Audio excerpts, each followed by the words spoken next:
This following video is going to be a step-by-step instruction on how to log into Smartabase from a desktop and how to fill out your COVID questionnaire that is due before you start your fitness testing with Santa Ana College.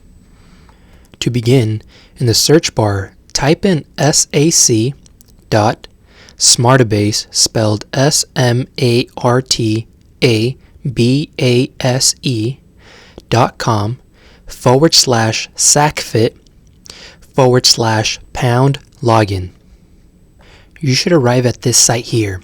Your username has already been assigned to you. It is your first name dot last name, but make sure to use your legal first name.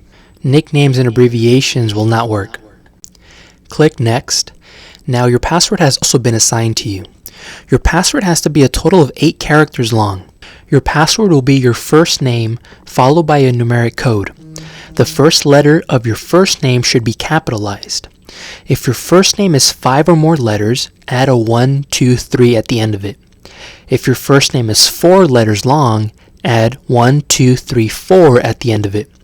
If your first name is 3 letters long, add 1, 2, 3, 4, 5 at the end of it. Again, your password has to be a minimum of 8 characters long. The first letter of your first name should be capitalized, followed by the numeric code. Once you filled in your username and your password, you should show up to this page here. Now your layout is going to look a little different from this, but nonetheless, you're going to be clicking on SacFit Wellness Student COVID Questionnaire that is going to be located under the Favorite Tools. Favorite Tools is on your top left corner of the screen, and your SacFit Wellness Student COVID Questionnaire is located right under it. Here you will have arrived at the questionnaire. The questionnaire is composed of 2 different sections with a total of 11 questions. At the very top, you're going to notice your department name, followed by a series of 9 questions. The first question is going to read, do you have a temperature of 100 degrees Fahrenheit or greater? The second question, a cough, shortness of breath, chills, repeated shaking with chills, muscle pain, headache, sore throat, or new loss of smell.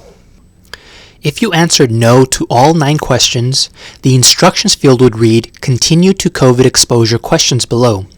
However, if you answered yes to any of the above 9 questions, the instruction field would read, if you answered yes to any of the above questions, do not report for your scheduled fitness assessment and inform your department's wellness coordinator. If you answered yes and you are symptomatic, then you will not be proceeding on to the fitness testing. We will continue with the fitness testing once you are symptom-free, but notify your department's wellness coordinator for further instructions. But if you answered no to all of the questions, then scroll down and proceed on to the COVID exposure. Question number 1 reads, have you had contact within the past 14 days with an individual who has tested positive for coronavirus? Question number 2 reads, have you had contact within the past 14 days with an individual who is being tested to rule out coronavirus? If you answered no to these 2 questions, then scroll down to the bottom and click Save and Close, and you're ready to participate in this year's fitness testing. However, if you answered yes to any of these 2 questions, the instructions will read, if you answered yes to either question above, continue to exposure question number 3. Question number 3 reads, after following your employer's exposure reporting protocol, were you cleared to return to work? If the answer is yes, then you can scroll down to the bottom and click Save and Close.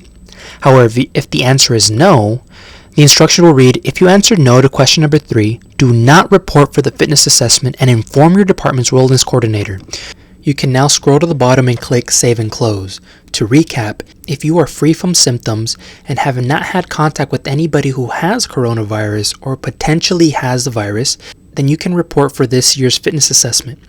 However, if you are symptomatic, then please notify your department's wellness coordinator for further instructions.